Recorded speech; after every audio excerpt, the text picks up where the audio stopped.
Di nuovo un buongiorno a tutti voi da Telefriuli, ben trovati a questa nuova edizione del nostro telegiornale. 46 anni fa il Friuli veniva sconvolto da una terribile scossa di terremoto che causò la scomparsa di interi paesi e quasi 1000 morti. Oggi il Friuli ricorderà quel drammatico evento, un solco nella storia della nostra regione con diverse cerimonie e messe, tra queste le più importanti in quella che tristemente è diventata la capitale del terremoto, Gemona. La cittadina contò infatti nel 76 quasi 400 vittime e danni che ancora, 46 anni dopo, devono essere riparati. Nel Duomo di Gemona sarà celebrata la Santa Messa alle 20 alla presenza del Presidente della Regione Fedriga, del Sottosegretario al Ministero degli Interni Carlo Sibilia e del Sindaco di Gemona Roberto Revelant. Al termine della funzione dal Sagrato della Chiesa partirà una processione verso il cimitero dove sarà posata una corona in memoria delle vittime. 6 maggio 76, una data scolpita nel cuore per ricordare le vittime, celebrare il coraggio della ricostruzione, la grande umanità che tutto tenne assieme. Ora come allora il Friuli Venezia Giulia non dimentica, e questo è il messaggio che ha postato il Presidente della Regione Fedriga sui propri profili social in occasione appunto dei 46 anni dal terremoto in Friuli. Il pubblico ministero Federica Riolino ha chiesto non a cuor leggero, ha detto, la soluzione per aver commesso il fatto in stato di non imputabilità per Alejandro Augusto Stefan Meran, accusato di aver ucciso gli agenti Matteo De Menego e Pierluigi Rotta in una sparatoria in questura a Trieste. La richiesta è arrivata al termine di una requisitoria di circa un'ora davanti alla Corte d'Assise di Trieste. Riolino, sottolineando la grande pericolosità sociale di Meran, ha chiesto l'applicazione di una misura di sicurezza in una struttura idonea. La perizia psichiatrica richiesta dalla Corte aveva escluso totalmente la capacità di volere di Meran. Un sit-in per esprimere solidarietà alle famiglie delle vittime, chiedere che la giustizia faccia il suo corso, è stato promosso intanto questa mattina dal sindacato di polizia FSP davanti al Tribunale di Trieste in concomitanza con l'udienza a carico del cittadino dominicano accusato di aver ucciso i 2 agenti nella sparatoria in questura del 4 ottobre 2019. Pordenone piange la scomparsa dell'ex vice sindaco Eligio Grizzo, morto nella notte a 73 anni, già ufficiale degli Alpini, è stato assessore a Pordenone e Cordenons, oltre che numero 2 della provincia. Pordenone è in lutto per la morte di Eligio Grizzo, vice sindaco e assessore alle politiche sociali della città fino a pochi mesi fa, nel primo mandato del sindaco Alessandro Ciriani. Grizzo se n'è andato a 73 anni nella notte, vinto da una breve malattia. Orgogliosamente uomo degli Alpini, di cui era stato ufficiale, è stato un punto di riferimento delle penne nere del Friuli occidentale. Diverse le missioni nel mondo in divisa che gli erano valse nel 1993 anche il titolo di Cavaliere della Repubblica al merito. Il destino ha voluto che se ne andasse proprio nel giorno della Dunata Nazionale di Rimini, mentre quella di Pordenone nel 2013 l'aveva vissuta da protagonista, avendo fatto parte del comitato organizzatore. La sua grande passione è stata la politica. Amministratore in comune a fine anni 90, ai tempi del sindaco Pasini, è stato per 2 anni assessore del comune di Cordenons e poi vicepresidente della provincia al fianco di Ciriani, con cui ha poi condiviso la recente esperienza in municipio, sempre nelle fila della Lega, partito che aveva abbandonato recentemente dopo la mancata rielezione in comune. Grizzo lascia l'amata moglie Doris Cescutti, le figlie Elisa e Cristina e il nipotino Martin. La notizia della sua scomparsa, diffusasi rapidamente, questa mattina ha creato stupore e tristezza in città. Tantissimi messaggi di cordoglio alla famiglia e sulla sua pagina Facebook. Un'utilitaria si è ribaltata questa mattina poco prima delle 8 affrontando la curva sullo svincolo di Sistiana del raccordo autostradale Lizert-Slovenia. Non ci sono feriti, inevitabili disagi, rallentamenti al traffico verso il casello della A4. Sul posto è intervenuta per rilievi e gestione della viabilità la polizia stradale. Alcuni lavori urgenti e necessari all'elettrodotto aereo che sovrasta l'autostrada tra Villesse e Re di Puglia costringeranno Autovie Venete a chiudere in orari notturni il tratto di A4 per 2 fine settimana consecutivi. L'interdizione alla viabilità scatterà sabato dalle 23 fino alle 7 di domenica. Compatibilmente alle condizioni meteorologiche, i lavori riprenderanno dalle 23 di sabato 14 maggio fino alle 7 di domenica 15. Una coppia di senza tetto da un paio di giorni bivacca nella zona della stazione di Udine. Lei è rumena senza documenti, lui italiano, si ritrovano temporaneamente a dormire in una tenda posta in via Dante a pochi metri dall'ingresso laterale dell'omonima scuola primaria. Montano e smontano l'igloo per il solo pernottamento, mangiano alla Caritas e ora si stanno attivando per il recupero della documentazione persa. L'improvvisato accampamento ovviamente ha destato un po' di sorpresa e preoccupazioni fra i genitori che portano i figli alla scuola elementare, ma la polizia locale vigila la situazione durante i pattugliamenti del quartiere.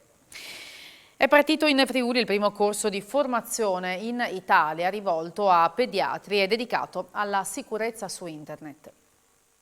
Ha preso il via in Friuli Venezia Giulia il primo corso in Italia per la formazione permanente dei pediatri in materia di sicurezza su internet. Sono una settantina i professionisti coinvolti, 74.000 le famiglie raggiunte. Videogiochi, social media, YouTube, app educative, dipendenza da internet. I pediatri in regione sono in prima linea nel sostegno e nell'accompagnamento dei genitori anche nel mondo digitale, grazie al progetto Custodi Digitali, che li vede protagonisti nella sfida dell'educazione digitale familiare dalla nascita. Il progetto è coordinato dall'Associazione Media Educazione e Comunità, che ha come partner SICUP, la Società Italiana Cure Primarie e Pediatriche, ed è cofinanziato dalla Regione. Il corso prevede appuntamenti mensili dedicati ciascuno all'approfondimento di uno specifico tema, dagli effetti dei videogiochi su bambini, adolescenti e sulle dinamiche familiari fino al funzionamento dei social media, passando per temi importanti come il cyberbullismo, i reati online e la dipendenza da internet. Il corso è il primo del suo genere in Italia, rivolto specificamente ai pediatri di famiglia e accreditato come formazione medica dall'azienda sanitaria universitaria Giuliano Isontina. Il ruolo di questi professionisti è fondamentale perché bambini e ragazzi passano moltissimo tempo davanti agli schermi, a contatto con contenuti potenzialmente non adatti e con genitori sempre più distratti o presi dalle loro attività. Inoltre questa esposizione agli schermi è aumentata moltissimo negli ultimi 2 anni a causa dell'emergenza sanitaria. E proprio i pediatri hanno un ruolo importante nel mettere in guardia le famiglie riguardo all'esposizione ai dispositivi digitali durante l'infanzia. Il porto di Trieste il mese scorso ha raggiunto il record assoluto nella sua storia di container movimentati, circa 80.000 cassoni trattati, una crescita impressionante del 45% raggiunta nonostante il periodo di guerra. Anche se il dato consolidato arriverà a metà maggio, aprile il mese più alto di sempre nella movimentazione dei container, ha dichiarato Zeno D'Agostino, presidente dell'autorità di sistema portuale dell'Adriatico orientale. La crisi mondiale e la pandemia non hanno fermato il nostro porto, che continua a crescere non solo per i numeri ma come sistema integrato che unisce banchine, ferrovia, retroporti. Siamo diventati fortemente reattivi alle dinamiche di shock, conclude D'Agostino. La capacità di essere reattivi ci porta ad essere anche sempre più competitivi. Sono stati svelati i 3 finalisti del premio letterario internazionale La Tisana, che è giunto alla 29esima edizione. Garlini Alberto, Il sole senza ombra, edito Mondadori, Gregorvich Milienko con il libro L'attentato, edito Nutrimenti, e Veladiano Maria Pia con il libro Adesso che sei qui, edito Wanda. Sono questi i 3 finalisti del premio letterario internazionale La Tisana per il Nord-Est, giunto alla 29esima edizione e che verrà consegnata al Teatro Odeon sabato 11 giugno alle 20:45. Ma insieme a Garlini, Jergovic e Veladiano ci sarà anche Matteo Bussola, vincitore del premio Territorio, scelto tra 40 candidati tra Italia ed estero.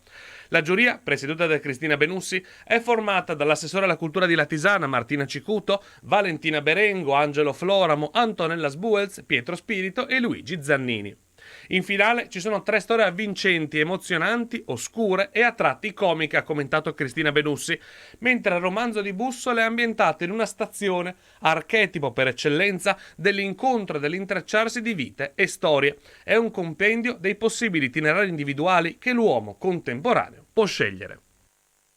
Il circolo dedicato alla Morra quest'anno compie 40 anni, un compleanno celebrato con ancora più entusiasmo dopo la recente mozione che impegna la Regione a riabilitare quanto prima questo svago vietato nei bar e nelle osterie dal 1931. Riccardo Civaschi, presidente del Circolo Friulano della Morra, che in questi giorni celebra un anniversario importante. Civaschi, 40 anni. 40 anni di fondazione del nostro circolo sono un bel risultato, sono anche onorato di essere al momento il presidente per festeggiare questo traguardo. Tanti presidenti, 14 precisamente prima di me, hanno retto le file del circolo, un sodalizio veramente di un gruppo di amici con la passione per la tradizione, per il gioco della Morra nello specifico. Senta, la legge cosa dice? Si può giocare o no a Morra? Dunque la legge, come sempre in Italia, è sempre dubbia. Mettiamo così, la Morra è riconosciuta anche dal CONI, dalla FIGES come Federazione Italiana Giochi e Sport Minori. Si può giocare in privato per la salvaguardia delle giochi tradizionali popolari. Quello è liberissimo come un altro qualsiasi sport. Ovviamente non si può fare pubblicamente in mezzo alla strada mettersi a giocare, come non si può nemmeno fare a botte, però si può fare un incontro di pugilato, quindi con le cose fatte bene si possono fare. Ovviamente adesso con la proposta che abbiamo presentato in Regione, questo aiuterà parecchio a poter giocare. Se una sera nell'osteria la vogliamo chiudere battendo 4 punti a Morra che non si fa male a nessuno, non rischiano né i giocatori né il gestore, tutto lì. E per questa edizione è tutto, tra poco vi ricordo l'appuntamento con A Voi la Linea. Grazie per l'attenzione, arrivederci.